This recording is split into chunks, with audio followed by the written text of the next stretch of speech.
Right, you lot. You join me in a very poorly lighted Radio Shack at exactly 10 to 7 in the morning. And as I don't have a CB radio at the minute, I've hooked up this Uniden Uni-Ace 300.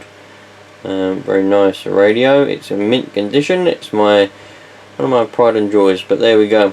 What I need to do is I need to test out these B300Ps.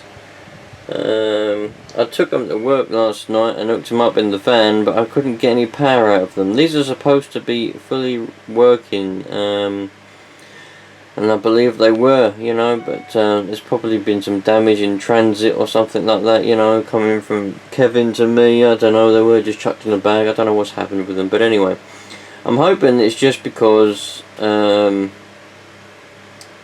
maybe I did hardwire them into the battery in the van. I linked the power cable straight to the battery in the van. But I'm hoping the reason they weren't getting any power out is because there weren't enough power going into them. You know, maybe it weren't quite 13.8 volts, whatever. I had the engine running, but I don't know. That's what I hope anyway. So what I've got is I've got a very simple makeshift setup here, just for testing purposes only. You're only supposed to put 5 watts maximum into these, and it states that very clearly on the sticker underneath. So we'll see what we can stick. So what we can stick in it. This radio only does 4 watts maximum, so we're going to be 1 watt within the limit. I've got myself a very simple setup. We'll start from the antenna.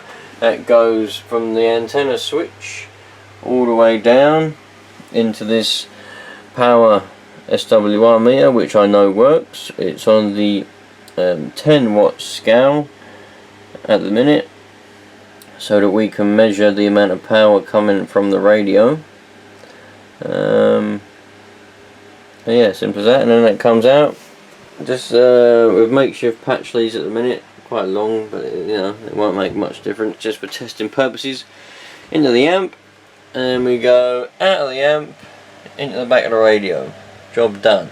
And then obviously we just got the amp being powered there. It goes into the back of this power distribution board, which is linked up to the PSU.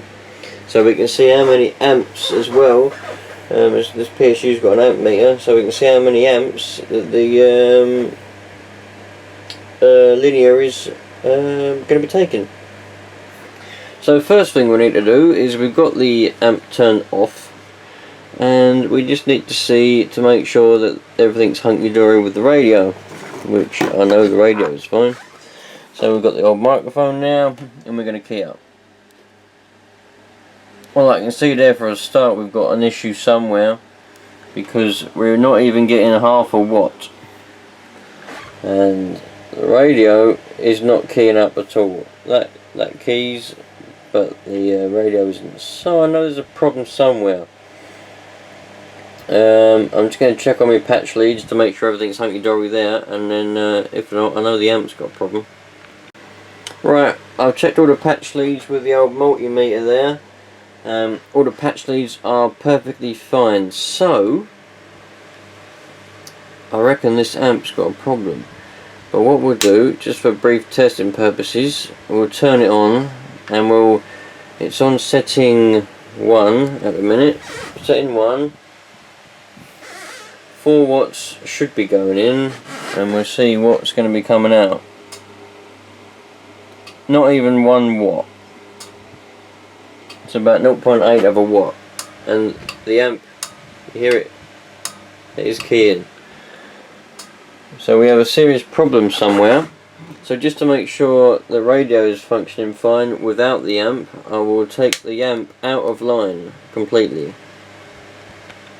Alright, here we are again. There's the burner, or the boots, not in line, completely out of line now. We've got this meter comes straight along into the back of the radio there.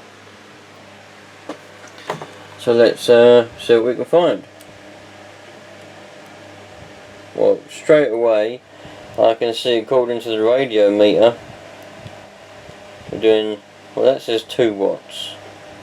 Got to make way for some loss, but according to this meter about 6 watts. Well, 5-ish, you know, give or take. So there we go. It's fairly obvious to me then that linear has a problem somewhere in it, and I don't know what. I would imagine it's probably just I don't know, damaged in transit or something. I'm going to have to take it apart now and see what's gone wrong inside it. I know the relay was working because I heard it ticking, and it said it was TXing, but there weren't no power coming out. So I don't know what's the matter with that then. It's got it's got 2 new pills in it, so I hope they ain't faulty. You know, but what can you do? So there you go. I'm sorry, Liam. If you do want this linear, you're going to have to wait for it to be repaired again. And I don't know when that will be because, you know, the person that usually repairs my radio gear is unavailable for some time. So if I can't do it, you'll have to wait for him, I'm afraid. But there you go. No, I know they don't work.